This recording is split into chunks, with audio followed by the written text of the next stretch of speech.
Let's now consider the role of the World Bank in the global economy.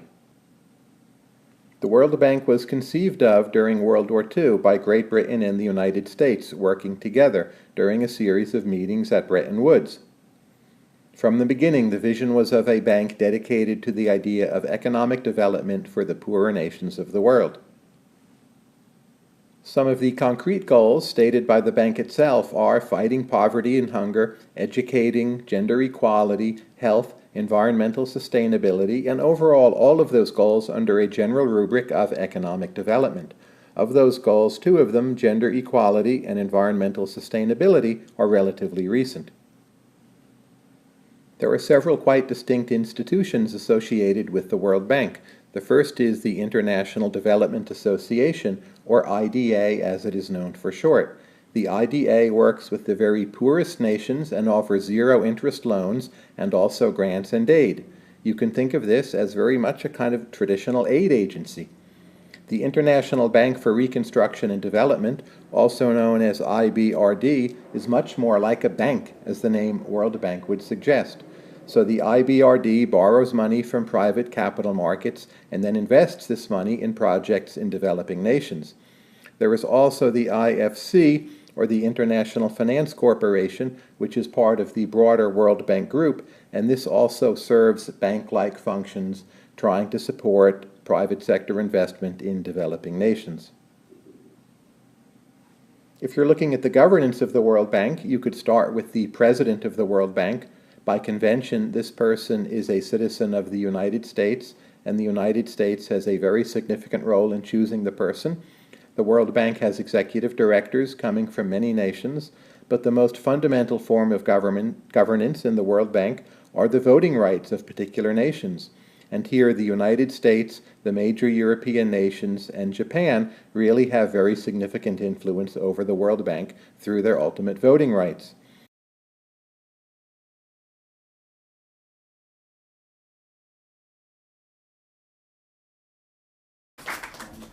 So to begin with, ending extreme poverty, boosting shared prosperity are the bottom line.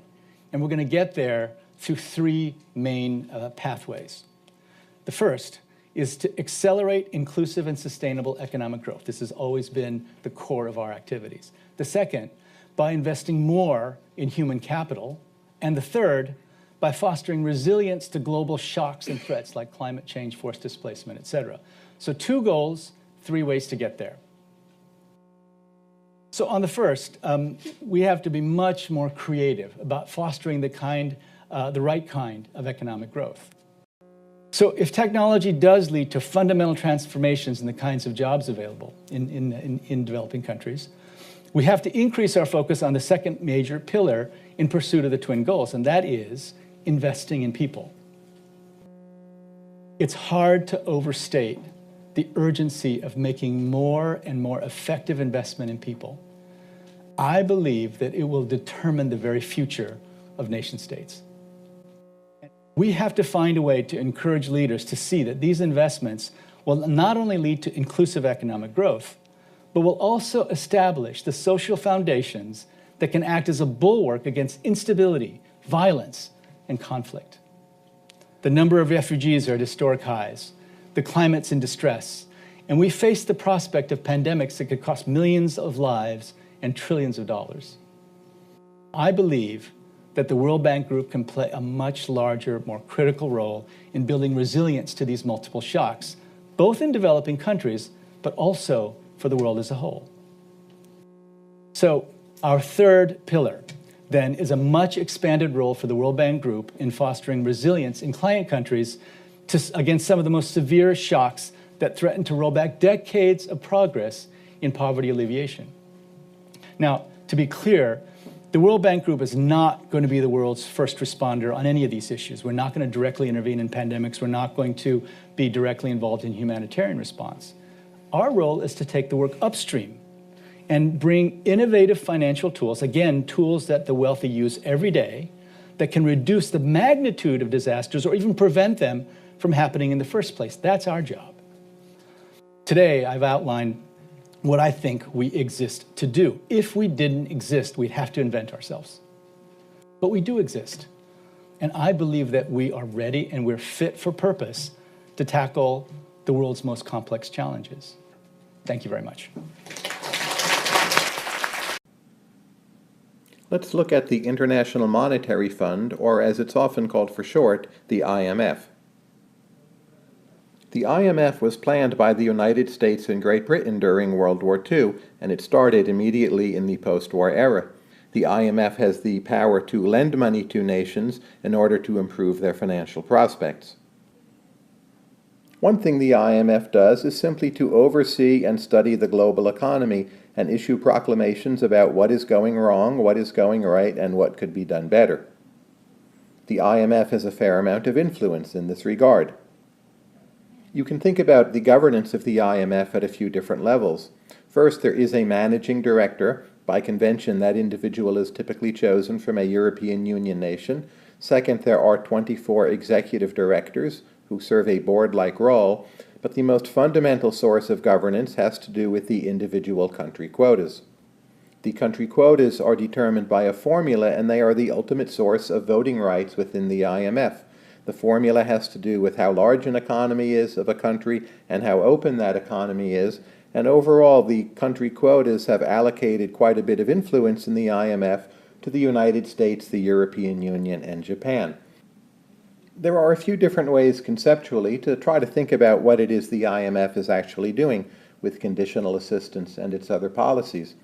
One way to think about it is to consider cases where a lot of countries in the world simply have very bad policies. Of course, that's likely to be the case if these countries are getting in financial trouble, and maybe they simply need a spur to institute better policies, and sometimes the IMF does that.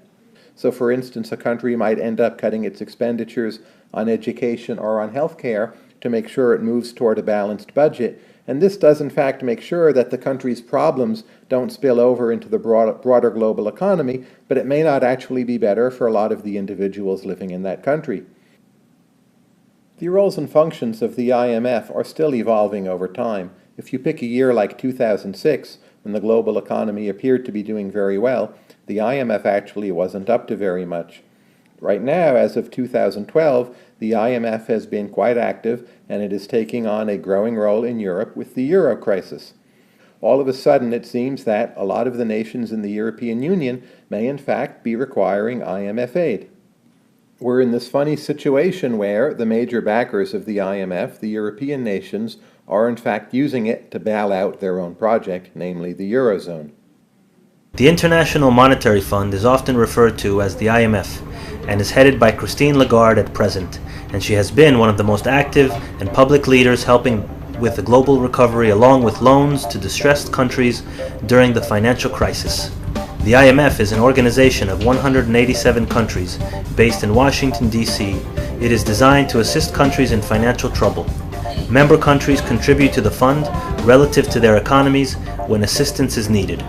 It has been a key player in the European bailouts. The IMF plays three major roles in the global monetary system.